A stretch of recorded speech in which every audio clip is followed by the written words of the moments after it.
grim darkness of the 41st millennium, amidst the sprawling hive cities and war-torn battlefields of the Imperium of Man, there existed a forsaken world known only as Vodar Prime.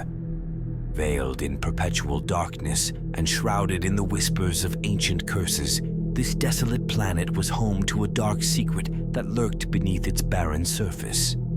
Deep within the bowels of Vodar Prime lay the abandoned mines of the Corvian Dominion, once a thriving hub of industry and commerce, now reduced to a labyrinth of forgotten tunnels and crumbling infrastructure. It was here, in the depths of the abandoned mines, that an insatiable evil had taken root, a curse that had long plagued the planet and its unfortunate inhabitants. Among those who dwelled in the shadows of the cursed mines were the Ogrins, brutish abhumans whose immense strength and resilience made them prized assets in the armies of the Imperium.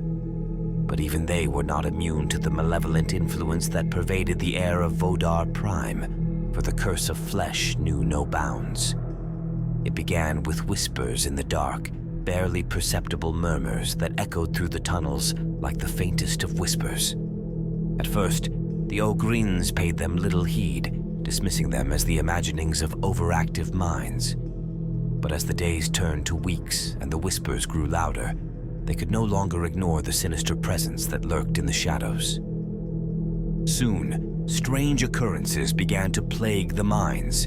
Tools and equipment would vanish without a trace. Eerie noises would echo through the tunnels in the dead of night, and shadowy figures would flit through the darkness just beyond the reach of torchlight. The Ogrins, once stalwart defenders of the mines, found themselves gripped by a creeping sense of unease as the curse tightened its grip on their souls. As the curse spread like a malignant cancer, consuming all in its path, the Ogrins realized that they were facing a force beyond their comprehension, a darkness that hungered for their flesh and sought to claim their very souls. Desperate to break free from the curse's grasp, they turned to the only ones who might have the power to save them, the mysterious psychers known as the Sisters of Silence.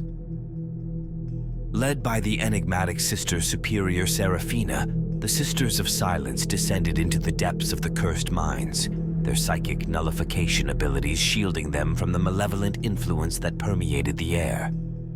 With their psychic powers amplified by the presence of the curse, they sought to uncover the source of the evil that plagued Vodar Prime and put an end to its reign of terror once and for all. But as they delved deeper into the darkness, they soon realized that they were not alone in the cursed mines.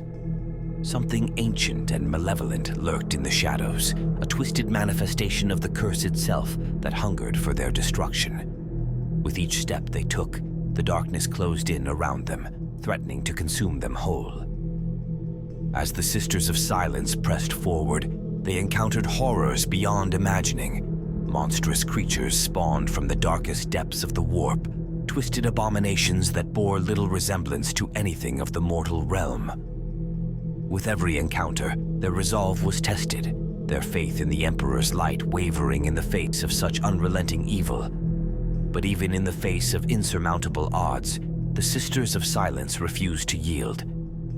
With Sister Superior Seraphina at their helm, they fought on, their psychic powers lashing out against the darkness with unyielding fury. As they reached the heart of the cursed mines, they uncovered the source of the evil that had plagued Vodar Prime for so long, a malevolent entity known only as the Harbinger of Flesh. Born from the darkest recesses of the warp, the Harbinger of Flesh hungered for the souls of the living, its insatiable appetite driving it to consume all in its path. With its tendrils of darkness reaching out to ensnare them, the Sisters of Silence prepared for one final battle, a battle that would determine the fate of Vodar Prime and all who dwelled upon its cursed soil. In a clash of psychic energies that shook the very foundations of the mines, the Sisters of Silence faced off against the Harbinger of Flesh, their powers locked in a deadly struggle for supremacy. With each blow they struck, the darkness retreated, its hold on the cursed mines weakening with every passing moment. And as the last echoes of the battle faded into the darkness, The curse of flesh was finally lifted from Vodar Prime, its malevolent influence banished from the world forever. With the threat of the Harbinger of Flesh vanquished, the Ogrins emerged from the depths of the mines, their spirits renewed and their souls cleansed of the taint of darkness. But as they looked out upon the desolate landscape of Vodar Prime, they knew that their struggle was far from over. For in the grim darkness of the 41st millennium, there were always more horrors waiting to be uncovered, more curses waiting to be broken, and more battles waiting to be fought. And as they prepared to face the challenges that lay ahead, they did so with the knowledge that they would never again be alone in the darkness. For the light of the Emperor would always shine bright, guiding them through even the darkest of nights.